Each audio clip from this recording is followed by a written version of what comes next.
মা, ও মা, রিনা টিনার তো বিয়ের বয়স হয়ে গেছে, তাদেরকে কি বিয়ে দেবে না? সব সময় খালি বোনেদের কথাটাই চিন্তা করলি মা, নিজের কথা একবারও চিন্তা করলি না? তুই যে ওদের বড় বোন, সেটা কি ভুলে গেছিস? আগে তোর বিয়ে, তারপর ওদের বিয়ে। না মা, এভাবে কখনোই সম্ভব নয়। আমি স্বার্থপরের মতো বিয়ে করে নিজের সংসার গুছিয়ে চলে যেতে পারবো না। স্বার্থপরের মতো কোথায় রে মা? প্রথমে বড় জনের বিয়ে হবে, এটাই তো সমাজের নিয়ম। আমি বুড়ি হয়ে গেছি, শেষ বয়সে তোরা হলি, তোর বাবাটাও চলে গেল, এবার শেষ ইচ্ছে হলো, তোদেরকে বিয়েটা দিয়ে যদি মরতে পারি তাহলেই আমার শান্তি।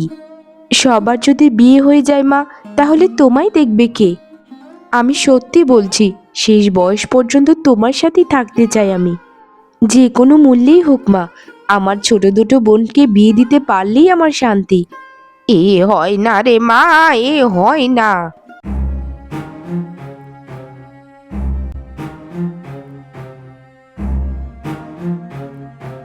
মা শুধু পারে না, দিদিকে তার পেটের ভিতর ভরে ফেলতে। এত কথা কিসের রে তাদের? সব সময় দেখি দুজন মিলে বারান্দায় বসে শুধু আলাপ আর আলাপ। আমাদের সাথে তো দুটো কথাও বলে না ঠিক মতো মা। কি এত শত আলাপ করেটা কি শুনি? তুই যেখানে আছিস আমিও তো সেখানেই আছি, আমি কি করে বলবো বলতো?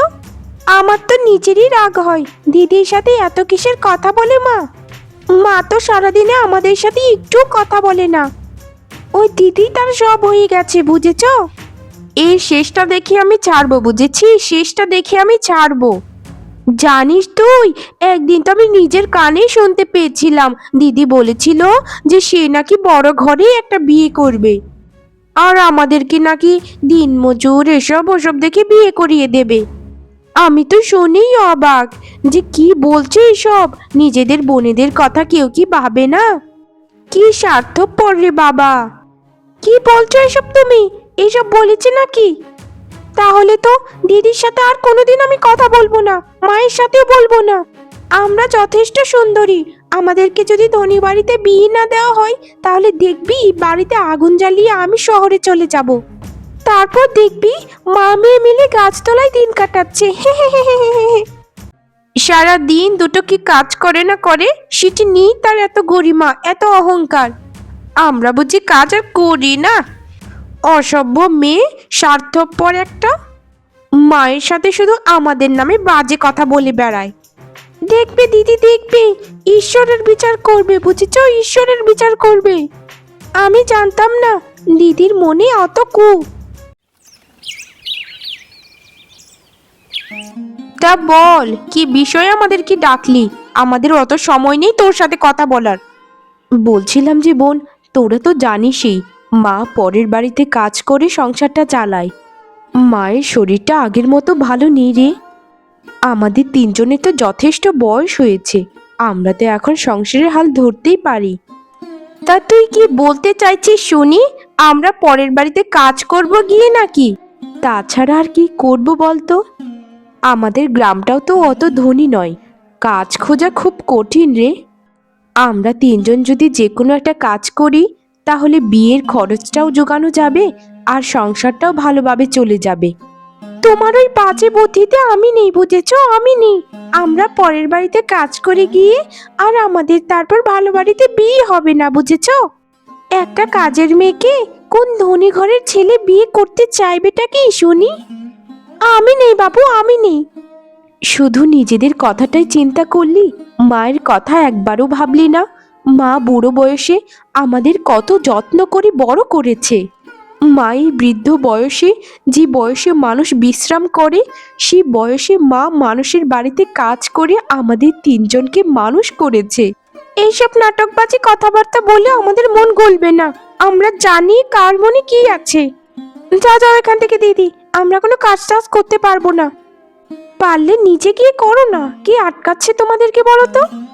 নিজে করে সংসারটা চালাও গিয়ে, আমাদের বিয়ের বয়স হয়েছে, আমরা বিয়ে করে অন্যের বাড়িতে চলে যাব। যত সব এসেছি মানুষের বাড়িতে কাজ করাতে। শোন, ওর কথা কোনো দিন বিশ্বাস করবি না। ও জানিস আমাদের দুজনের রূপটাকে মাটিতে মিশিয়ে তারপর বাজে একটা পরিবারে বিয়ে দিতে চাচ্ছে, যেন তাদের টাকা পয়সা বেশি খরচ না হয়, বুঝেছিস? ওর ফাঁদে কোনোদিন তুই পা দিবি না। তোমার মাথা খারাপ হয়েছে? তুমি তো বলেছই যে ও আমাদের সবসময় খারাপ চায়।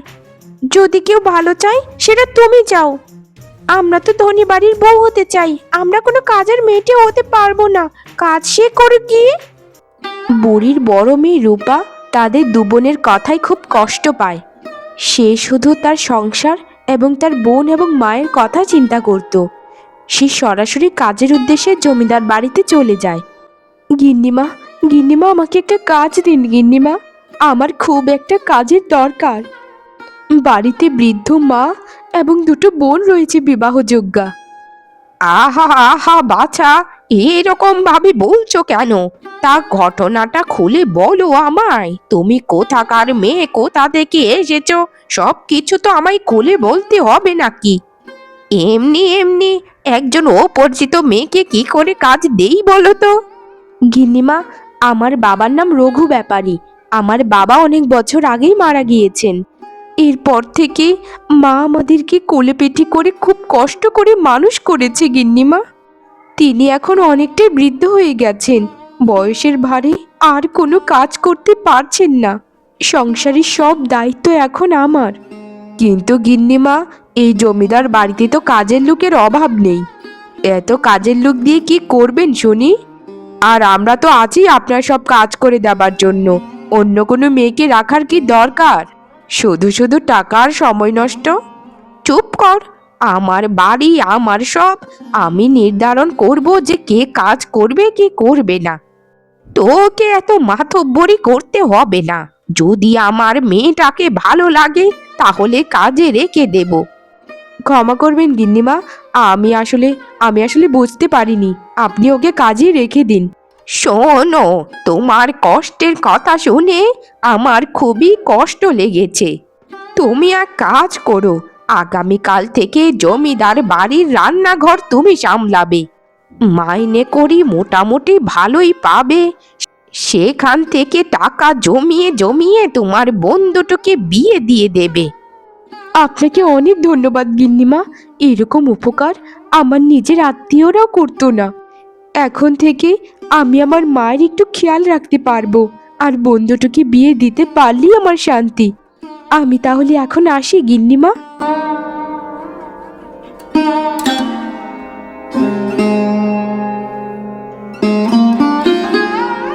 কি রে মা, কোথায় গিয়েছিলিস বলতো? তোকে খুঁজে খুঁজে আমি তো দিশেহারা হয়ে গেছি রে। তোর দুটো বোনকে বলেছিলাম যে তোর দিদি কোথায়, কিচ্ছুটি তো বললো না। আজ আমি অনেক খুশি মা, আমি অনেক খুশি। জানো মা, জানো তুমি, আমার জমিদার বাড়িতে কাজ হয়েছে। জমিদার গিন্নিমা বলেছেন যে তাদের বাড়িতে রান্নাঘরের কাজ করতে আমাকে। কি বলছিস রে মা? তুই এখন থেকে কাজ করবি মানে? জানিস মা, আরেকটা খবর আছে। তোর দুটো বোনকে পাশের গায়ের দুটো ছেলে নাকি দেখেছে, এরপর থেকে পছন্দ করেছে। দু গ্রাম থেকে দুটো ঘটক মশাই এসেছিল। আমি বলে দিয়েছি যে আমি রাজি আছি। ছেলেগুলোর পরিবার খুবই ধনী পরিবার। তুই কি বলিস রে মা? মা, আজ আমি অনেক খুশি মা, অনেক খুশি। আমি জমিদার বাড়িতে কাজ করি কিছুদিন, কিছু টাকা উপার্জন করি, তারপর আমার দুটো বোনকে ধুমধাম করে বিয়ে দেব। তুমি শুধু কিছুদিন আমায় সময় দাও। আমি জানো মা, এটাই সবসময় চাইতাম যে আমার দুটো বোন সবসময় শান্তিতে থাকুক, সুখে থাকুক। নিজের কথাটা ভাবলি না রে মা, নিজের কথাটা ভাবলি না। জানি না রে মা, জানি না তোর মনটা কি দিয়ে তৈরি। বোনও আবার এরকম নিঃস্বার্থ হয় সেটা তোকে না দেখলে বুঝতেই পারতাম না। রক্ত কখনো স্বার্থের টান টানে না মা। আমি শুধু সুখ চাই, শান্তি চাই, আমার সুখ বিসর্জন দিয়ে হলেও। আমি আর তুমি মিলে এই ছোট্ট কুটিরটাতে সারা জীবন থেকে যাব মা, সারা জীবন। তুমি কোনো চিন্তা করো না মা, কোনো চিন্তা করো না।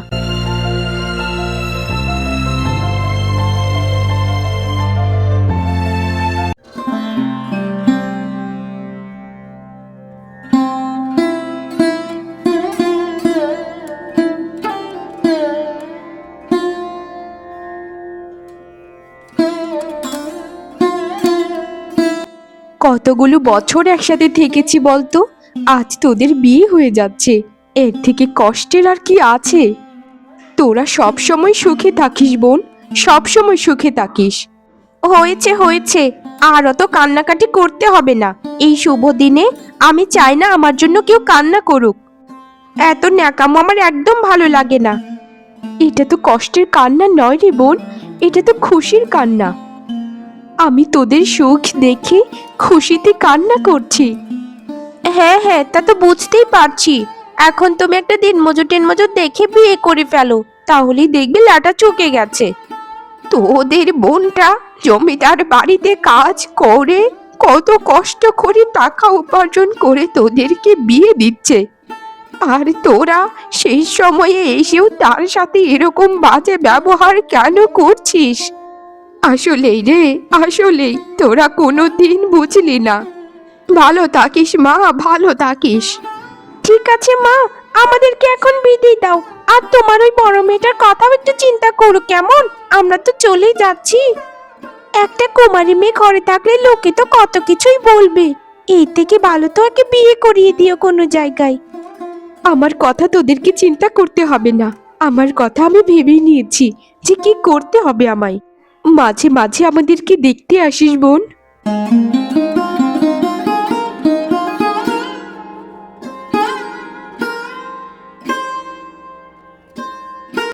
কি গো মাসিমা, কেমন আছো? আমাকে কি চিনতে পারছো তুমি? না গো বাচ্চা, চোখে ঠিক মতো টাহর করতে পারি না, বয়স হয়ে গিয়েছে তো। তা কে গো তুমি? যদি একটু পরিচয়টা দিতে তাহলে একটু বুঝতে সুবিধে হতো। আরে আমি যে গ্রামের দক্ষিণ দিকে যে নদীটা আছে, সেই নদীর পাড়ের বাড়িটাতেই থাকি গো। আমার স্বামীর নাম রতন। একদিন গিয়েছিলে না আমাদের বাড়িতে? আর তোমার মেয়েও তো আমার সাথে জমিদার বাড়িতে কাজ করে। আমি ঘর মোছা, থালা বাসন ধোয়া এগুলো করি, আর তোমার মেয়ে রান্নাঘর সামলায়। ও আচ্ছা আচ্ছা, চিনতে পেরেছি এখন। বসো বাছা, বসো, বসে দুদণ্ড আলাপ করো গো। আরে মাসিমা, থাক থাক, বসবো না বসবো না। বলেছি, আপনার বড় মেয়েকে রেখে ছোট দুই মেয়েকে বিয়ে দিয়ে দিয়েছেন। গ্রামের লোকজন তো নানান কটু কথা বলছে গো। এখনো সময় আছে মাসিমা, বিয়েটা করান করান, না হলে লোকজনে আপনাদেরকে একঘর করে দেবে। কত বুঝিয়েছি, কিন্তু বড় মেয়েটা তো বোঝেই না। সে তার একটা কথাতেই থাকে, সে কোনো দিন বিয়ে শাদী করবে না। এভাবে কি জীবন চলে? তুমিও একটু বুঝিও তো। তুমি আর রূপা তো এক জায়গাতেই কাজ করো। বোঝাবো বোঝাবো মাসিমা, বোঝাবো, দেখবে একদিন ঠিকই বুঝতে পারবে। এগুলো কি কোনো কথা? না বিয়ে করে এভাবে কুমারী হয়ে সারা জীবন কি থাকা যায়? ছি ছি ছি। আমার কাছে একটা পাত্রও আছে, ছেলেটা দিনমজুর। আপনি যদি চান তাহলে আপনার মেয়ের সাথে ওর কথা বলিয়ে দিতে পারি। আচ্ছা ঠিক আছে মা, তাহলে আমি রূপাকে বলবো খন। তা বলছি, দুটো মুড়ি বাতাসা তো খেয়ে যাও। আরে না না মাসিমা, আমি কিচ্ছুটি খাবো না, এই খেয়ে এসেছি বাড়ি থেকে। এখন আমি চলে যাই, আমাকে আবার জমিদার বাড়িতে কাজে যেতে হবে।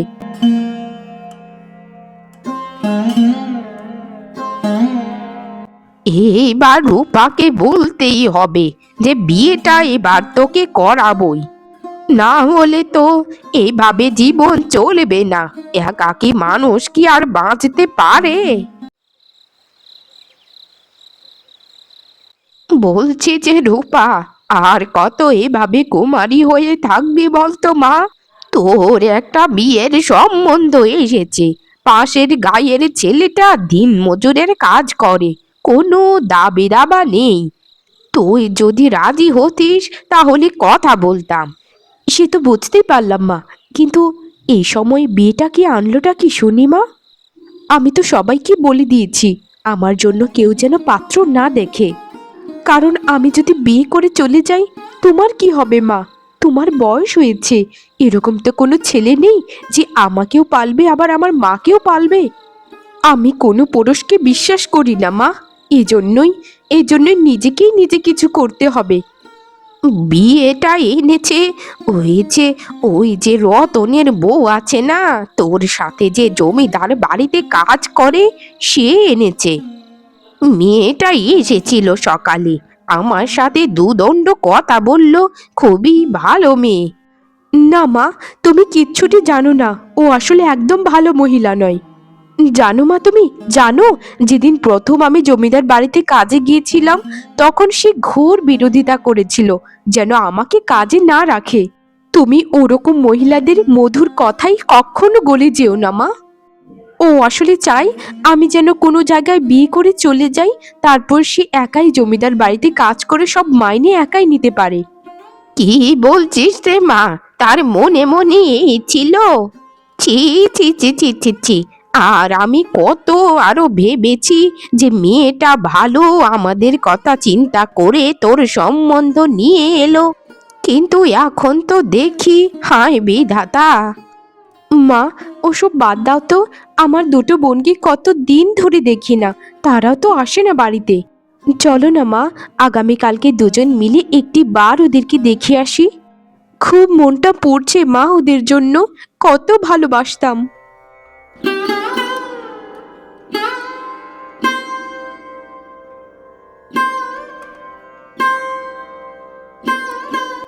বোন, বোন কেমন আছিস তুই? কতদিন ধরে তোকে দেখি না, আমাদের মনটা খুব পড়ছে তোর জন্য। তাই তাই আমরা কিছু না জানিয়ে তোকে দেখতে চলে আসলাম। তোমরা কি পাগল হয়ে গেছো? কি অবস্থা তোমাদের? পায়ে তো তোমাদের জুতোটুকু নেই। আমরা তোর শ্বশুর বাড়ির কারো সাথে কথাও বলবো না মা, শুধু তোকে দেখার জন্যই এসেছিলাম, দেখেই চলে যাব। জানিস না আমাদের দিনকাল কি অভাবে চলছে। অভাবে যখন চলছিল তাহলে বাড়িতেই থাকতে, কিছুদিন পর টাকা পয়সা জমিয়ে ভালো কাপড় জুতো কিনে তারপর আসতে আমার শ্বশুর বাড়িতে। দেখছো না, দেখছো না তোমরা আমি কত ধনী পরিবারে বিয়ে করেছি? আমার তো একটা মান সম্মান বলে কিছুটি আছে নাকি? বৌমা, ও বৌমা, কার সাথে কথা বলছো তুমি? আরে মা, কেউ না কেউ না, ওই যে বাড়ি দুটো ভিক্ষুক এসেছে তো তাদের সাথে একটু কথা বলছিলাম, আমি আসছি মা। তোমাদের কি নিম্নমানেরও জ্ঞান বুদ্ধি নেই যে তোমরা খালি হাতে চলে এসেছো আমার শ্বশুর বাড়িতে? এভাবে খালি হাতে কেউ কি আসে? তোমরা এখান থেকে তাড়াতাড়ি চলে যাও। আমার শ্বশুর বাড়ির কেউ যদি তোমাদেরকে দেখতে পায় তাহলে কিন্তু খুব খারাপ হয়ে যাবে। মানে কি বলবো তোমাদেরকে? আমি কি বলেছিলাম যে এসে আমাকে দেখে যাও? ওই বাড়ি থেকে মুক্তি পেয়েছি এটাই অনেক। আর আসবো না মা, আর আসবো না। তোদের ব্যবহারে আমি খুব খুশি হয়েছি। আমার বড় মেয়েটা আমার জন্য বিয়েই করলো না জীবনে, আর তোরা তোরা তো জীবন ভর নিজের কথাটাই চিন্তা করলি। চলো মা, চলো, আর বুঝতে হবে না, যা বোঝার বুঝে গেছি। বোন, বোন তোরা সারা জীবন সুখে থাকিস, আমরা আর কোনো দিন তোদের শ্বশুর বাড়িতে আসবো না। আমাদের মুখখানেও আর কোনো দিন তোরা দেখতে পাবি না, কোনো দিন না। আমিও চাই না, আমিও চাই না তোমাদের মুখখানে দেখতে, বুঝেছো?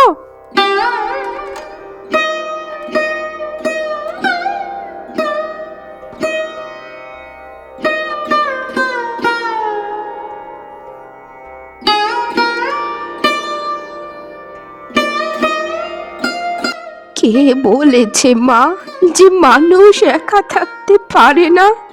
এই তো মা, দেখো মা, আমি তো দিব্যি আছি। তুমি মরে যাবার পর থেকে তোমার স্মৃতি বুকে নিয়ে আমি বেঁচে আছি মা। দেখো মা, তোমার শাড়িগুলো আমি এখন পরছি, তোমার লাঠিটাও আমি ব্যবহার করছি মা। মা গো, মা, আমারও সময় হয়ে এসেছে মা, তোমার সাথে দেখা করবার। সময় হয়ে এসেছে মা, সময় হয়ে এসেছে। আজ 47টা বছর হয়ে গেছে, এখনো তোমার মেয়েগুলো আমায় দেখতেই এলো না মা, দেখতেই এলো না। কেউ ভাবে না মা, তোমার মতো আমার কথা কেউই ভাবে না, কেউ না।